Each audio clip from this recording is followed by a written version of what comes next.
So that pregnant guy, Thomas Beatty, is separating from his wife after they had, how many children? 3 children? 3, yeah. So he got a vagina, right? Or no? No, he got a penis. He got a penis. He had a vagina. I get those mixed up all the time. Right. Why hasn't she seen the penis? Apparently, the penis just came. Like, the penis just arrived. Like, I love that. That makes it sound like... What if it got lost in the mail? Yeah. You know, I'm just saying, it makes it sound like I think I got your penis. Yeah, that's fun. He's like, where is this? I ordered for like 3 weeks ago. So French presidential candidate Francois Hollande, he has a campaign video that says, that's set to Jay-Z and Kanye's West song. It's called N-Words in Paris. Remember when rap music was cool? Yeah, I mean, like, rap music used to be the thing that made trouble for politicians. Now it's the French president, really? Like, really? That's where rap music is now? We're rapping on behalf of the French president?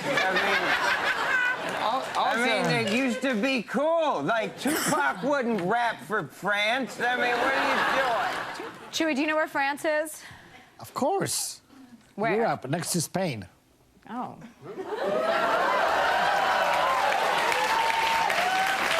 Wow. What are you applauding? With Craig. Oh, simple geography. It's like we're dealing with a kindergartner. Speaking of kindergartners, there was one put in handcuffs after throwing a tantrum at school. He was in Georgia, and it was a 6-year... Oh, actually, it was a girl. Oh, I like her even better. It was a 6-year-old girl who threw a tantrum and became unruly at her elementary school and took her to the police station. She was observed throwing items at the principal, biting the doorknob, jumping on the paper shredder, and attempting to break a glass frame. She probably just took some... Well, it sounds like crystal to me.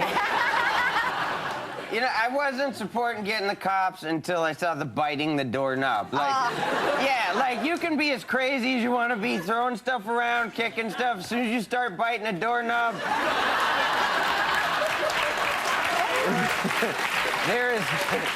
There's no reasoning with that kid. I don't know what's wrong with him.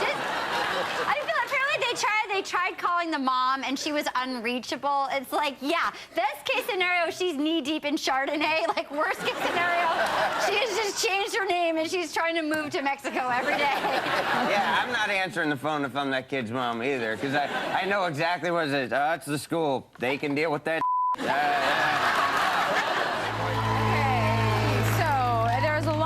Woman named Debbie who donated her kidney to save the life of her boss in 2010. They worked at a Hyundai Care dealership. She filed papers last week with the State Human Rights Commission because she was fired shortly after she gave her boss her kidney. Chewy, how many kidneys do you have?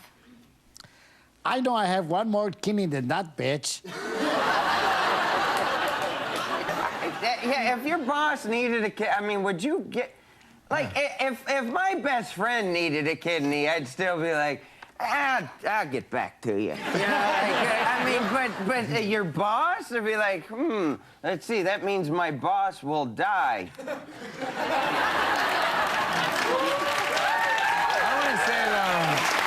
I want to say, though, that if you needed a liver, I would donate you my liver, but I think it's probably just as bad as yours. It doesn't help you be like, oh, now I have this. Now I need another liver. Mine won't fit. All right. No, a lot of your body parts wouldn't fit inside mine. I know that. Workers in Sweden have found... I just got that. Wait a minute. Workers in Sweden have found an interesting way to spend their lunch breaks. A cultural center in Stockholm is holding lunch beat dance parties. So they start at noon and they go for 1 hour. Alcohol is not served, but sandwiches are. And it gives workers a creative outlet during their lunch before they have to go back to work. So you can slam dance and then go back to your desk. The only thing worse than being sober is having to dance while you're sober. That's something I definitely cannot do. How boring is Sweden that they're like, we're going to dance at lunch? Yeah! Like, it's so ridiculous. You know, they thought they were being crazy, too. Like, we're crazy. It's Ace of Base. Yeah. That's right. I saw the sign. It was dancing, and also it's called lunch beat. That's the name of it.